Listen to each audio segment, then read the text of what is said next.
All right, folks, so with cyber attacks becoming more sophisticated, artificial intelligence-driven tools are essential in protecting personal data and tackling financial crime. Joining us are Stuart Hilton, Director of Assurance and Compliance, and Rory Banks, Director of Cybersecurity at Simtai Consulting Limited, to share how AI can help in protecting your data. Good morning to you both. Welcome to Smile.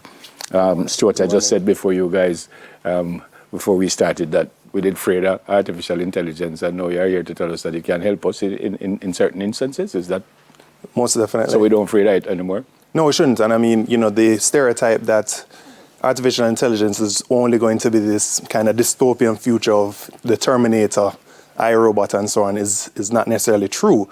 It really depends on what are the safeguards we put in place today to help prevent those things from happening. But we are seeing the benefit of artificial intelligence today, and there are tons of instances that we can predict that is going to be useful in the future. Mm-hmm. But also comes with great risk, no, Rory? I mean, Correct. It's amazing what it can do, but it's also amazing what it can do. And one of the things that we speak about is how you're going to govern it. So AI governance comes into play. So that's thinking about...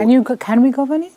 Can we? There are ways to govern it. So you're thinking about the policies, the procedures, doing a risk assessment, seeing how you're going to integrate it into your environment, or even in your personal space, what type of data you're going to enter it. Yep. So that's why you have to holistically look on it. So let me stay with you, Rory, because can't artificial intelligence do the same thing as like a scammer them do with cyber attacks? So one of the funny things is that we as ethical hackers, we do utilize artificial intelligence when we're conducting, for example, security awareness training, social engineering exercises. So for example, we can literally take your voice, train the AI to speak like Neville.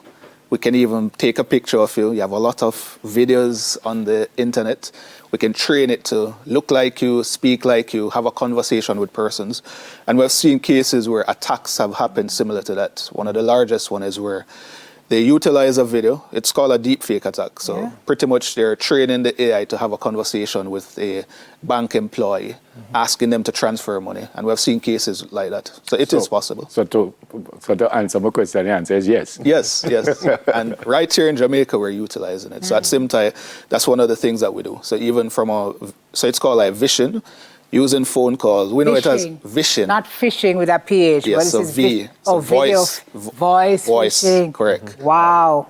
So what are the threats? What are the real life threats to cybersecurity that you guys see on a daily basis? Stuart, tell me.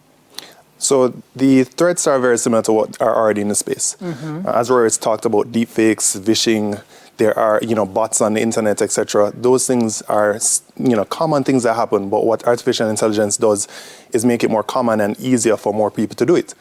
Once upon a time, a phishing email required somebody to sit down and type out a phishing email, to spend time looking up what is information about you to formulate an attack.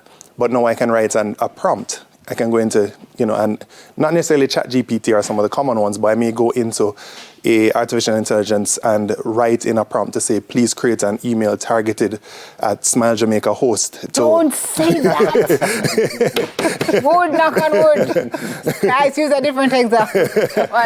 But that shows the possibility. Yeah. I know. And it's that easy. It's scary, but that's where you guys come in, right? Right. So how does AI make it easier for us now to defend those cybersecurity threats? So when you think about AI, we all utilize AI. So think about when you wake up in the morning and you take up your phone.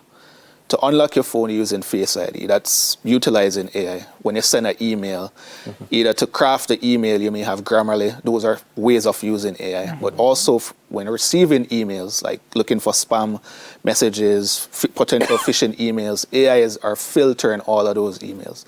I can give you a perfect example. I was having a conversation with a previous client with the organization, and he left that organization. I didn't know that he left the organization a week after he sent an email. So because the emails is the same name, just a different client, AI picked it up and said, hey, this is a potential phishing or spamming email. So it quarantined it, and I had to release the email. The client actually called me and said, I sent you an email, I didn't get a reply. But that's AI working on a day-to-day basis.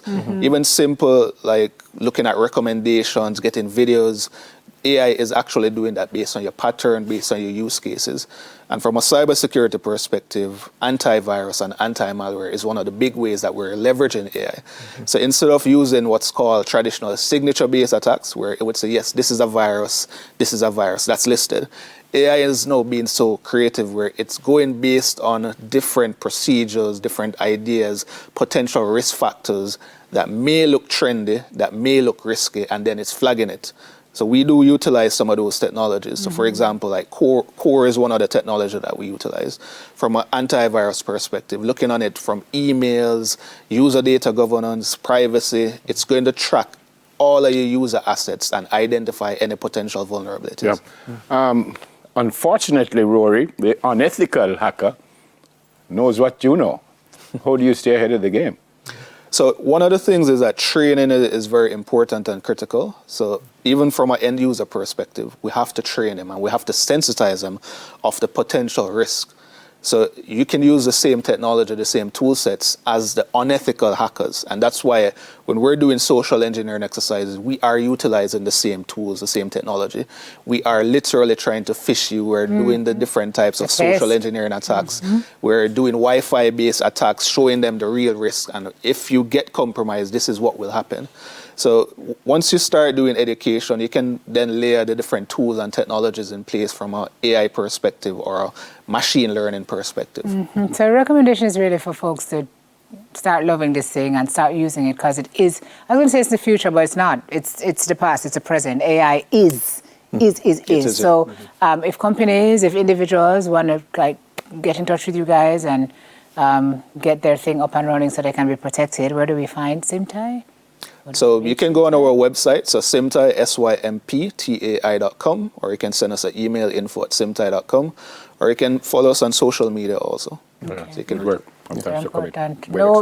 No Smile Jamaica was fishing, please. It's fishing, beg you do. Stuart Hilton is the Director of Assurance and Compliance, and Rory Banks, Director of Cybersecurity, both from Simtai Consulting Limited. Second edition of News in 5 next, everybody.